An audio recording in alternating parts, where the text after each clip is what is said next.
Welcome to Joe and Zach's Survival in Episode 3 on Wild Edibles.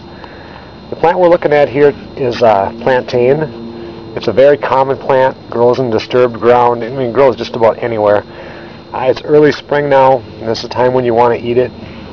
We're going to look at several different plants. I know you can get these videos on this plant on YouTube and other places all over, but the more times you can look at the plant, the more times you can get it into your head what it looks like, and your cross-referencing can get less and less because you'll know what the plant looks like. This is mainly just used for salads, and when it's young like this, you can put it in the salad easily. Later on, these veins in here that come up, they get real tough and stringy, and then people sometimes will try to cut around them to put it into the greens, but if you ask me, it just gets to be too much of a pain in the butt. But, you know, if you were out there trying to survive, you have to remember those things. Now we'll see what this plant looks like here. Okay, we've got that. Now they get these roots down here, and they say, now I don't know if I would trust it, but they say that those roots can be used as a rattlesnake bite, like a whatever, to get the venom out of you. I mean, I wouldn't be the one to be trying it, but that's what it says. Anyway, let's go take a look at a few other plants. Here we have another plantain plant. And as you can see, now there's over 200 varieties of the plantain plant in the world, and there are 6 that are real common in the United States. And this one here, the other one had more rounder leaves. This are more longer and more, I don't know if that's oval, whatever you want to call it. But anyway, just keep in mind, and there are none that are poisonous, and there isn't really a real look-alike plant that's poisonous, according to what I read. So that's another good thing to know. Here we have a few more you can see. These are real little. These would be perfect for salads and stuff like that. And basically with these plantain, the plants themselves, you know, it's not that big of a deal.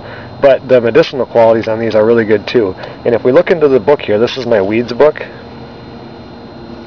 If you look in here, you can see, I'm sure if you've had dandelions in your yard, you've had plantain. And if you can see here, they get these long stalks on them, and they get full of seeds. And we'll talk about that, what you can do with those here in a second. But I just wanted to get you, kind of know what the plant looks like. Now that we know what the plantain plant looks like, let's talk about the medicinal values.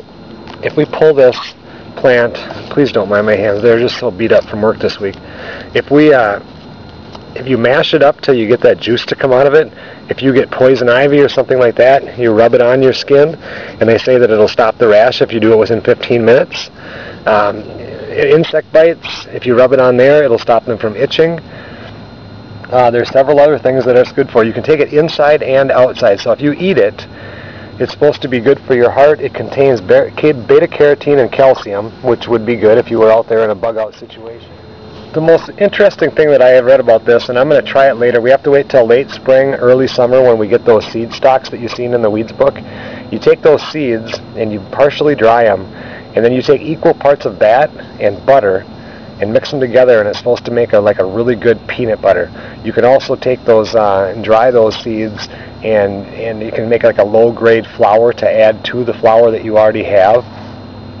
But one thing that I thought was kind of interesting, and I really don't know how you'd really say this, but it says that the infusion, if you take those leaves and mash them up and stuff like that until you get the juice out of there, the infusion of it would also be a good douche for yeast infections. And of course, it's nothing that I have had to deal with, but at the same time, if we're in a bug-out situation and there is just nothing around, that would be a very, very good thing to know for any female. So, I'm not going to go into explaining any of that, but just so a person would know that. Just a few other things that if you take this inside, and eat the leaves and stuff, it's supposed to seem like it would fight off infection and stuff like that. It's supposed to be really good for sore throats, diarrhea, kidney and bladder disorders, anything like that. And to end it, if you happen to be out there on your bug out thing and you see wild woman out there, plantain, because it has a lot of chlorophyll in it, is supposed to be a great breath freshener. Well, I hope you like this video on plantain. Later this fall, or early summer, we'll make one and we'll do the plantain peanut butter. But thanks for watching the Joe and Zach Survival Channel.